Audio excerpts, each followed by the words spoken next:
Good Tuesday morning, everybody. Welcome on into our FreightWaves Now community update on this Tuesday. I'm Kaylee Nix here with Mary O'Connell, host and writer of our Check Call community. Today, we are talking about all things warehousing, which is a very hot topic in what was a really hot industry space for a while. Mary, thank you for being here. Thank you guys so much for having me.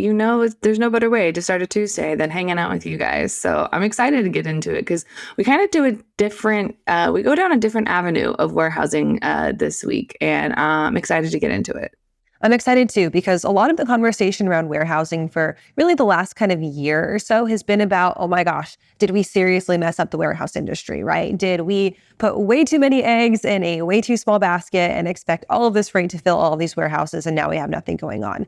That's not the conversation we're having today. Today, we're talking about the decision to retrofit versus new build existing warehouse space, which is a good conversation because of where the market is headed. Talk to us a little bit about these choices and how 3PLs really do have a good option now. Yeah, so it's something. So in the past, we've talked about warehouse automation and, the ability for the kind of, do I get some software? Do I, have robots? Do I have drones? We talked about all like the high end and some of the technical aspects of it. But when it comes down to it, at some point in time, you're going to need to look at what your capabilities are versus what your shippers are. And so if you know that you have a shipper that is growing exponentially, maybe they're an e-commerce shipper and they'd like you to take over some fulfillment, but you look at your warehouse situation currently and you don't really have a space to put that fulfillment or anything like that. So I think really kind of leaning in and saying, okay, well, I have to make do with what I have, or can I maybe make some improvements to improve my warehouse space? So, a lot of warehouses, obviously we see them pop up all the time, but the ones that exist, they're a little old. They're they were maybe built 60 to 70 years ago, which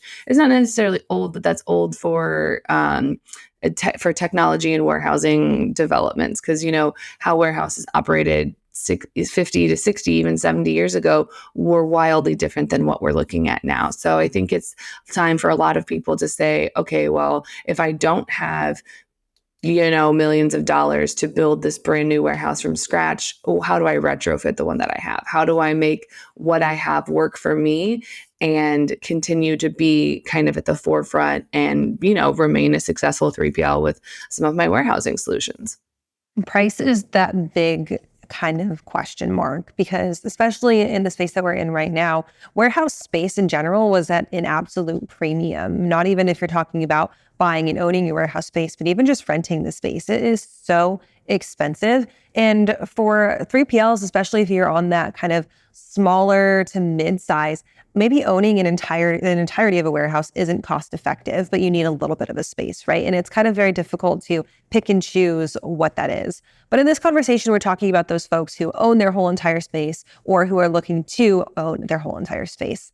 Where do they really sit when it comes to opportunities to purchase new builds right now? Is that space out there? And is that a cost-effective solution that could be sought? There's definitely the option is definitely out there. It's just a matter of what market you're looking to purchase in. Because obviously, if you're looking for a rural part of, Illinois, Iowa, Indiana, anywhere that's not quite as populous, you're going to have a much easier time getting a deal on that land and maybe getting some of those permits and other things approved. But if you're looking to build one, outside of New York City, San Francisco, like right in a major city like Atlanta, it's going to be a lot more expensive. So it's a matter of kind of balancing what your budget is and then also where you would most need it. And so at that point in time, if you have a limited budget, but you really need the extra space in Atlanta, but you just can't afford a brand new warehouse, then maybe it's time to look at, okay, can I buy a really old warehouse that needs some love and just fix it up? Because because that's also a faster turnaround time to getting that warehouse up and running. So if I can get something that's already been zoned appropriately and it just needs, as house flippers would say, it's got good bones. You just need to kind of work through some of this stuff and, get that retrofit aspect in there. And it's definitely something to consider, moving forward, if depending on what your budget is versus what your return on that investment would look like.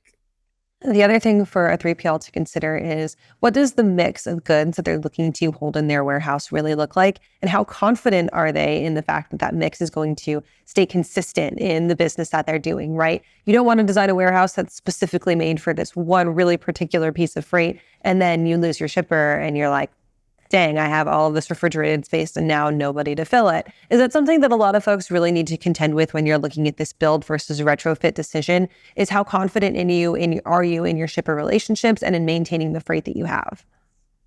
Oh, absolutely. Because I mean, unless you're a 3PL that specializes in, moving flooring, moving those super long rolls of flooring that we've all walked down at like Home Depot and Lowe's and we see, unless that is your entire specialty, you're going to need to have some flexibility in that space, because most of the stuff, yes, will come palletized and you can stack it or not stack it, but it'll come palletized in roughly the same shape. But if you do have some of that atypical size stuff, you will need to kind of have some space for it. But I wouldn't necessarily build my entire warehouse around it unless that customer was also, invested in this warehouse as well. But it's definitely a risk that you need to consider. And because technically a shipper can walk away at just about any point in time, or they can be asked to let out of a contract or not renew, and then you're left with this warehouse that you've kind of built to their freight, and that makes it much harder for the sales team to go out and find someone else that makes some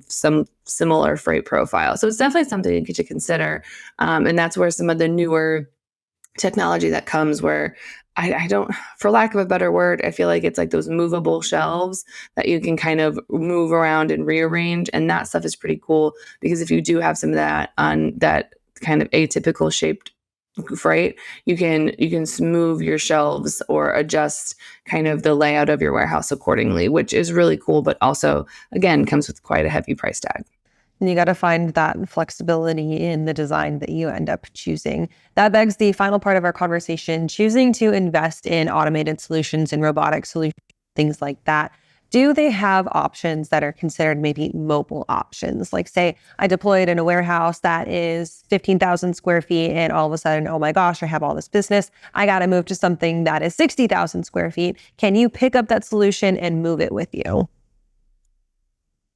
I'm gonna say yes, but also it would kind of depend on what that solution is. Obviously, if you have a drone going through taking inventory, you might need to just buy another one if you go to a much bigger warehouse. But for the most part, a lot of your innovation, especially on the tech side, it can be carried over when you expand and we have a bigger warehouse versus, unfortunately, any kind of development that you do on insulation or anything that is physically attached to the building, that's going to be a little trickier to take with you. You can't always take everything that you bought when you go. Mary, for folks who want to catch Check Call the show, or of course find your newsletter, where can they go to do that? Well, if you want to catch the show, just keep watching FreightWaves here on YouTube, but make sure you subscribe, hit the notification bell so you don't miss any episodes. The episode today will come out at 12:30. We get to talk to Jamie Dorland from Ket Cadell. And if you want the newsletter, then subscribe to that on freightwaves.com/checkcall, and that'll be coming to your inboxes at 2 o'clock this afternoon. All right, Mary, thanks for being here. We'll see you on the internet later today and catch up with you again next week. Thanks, guys.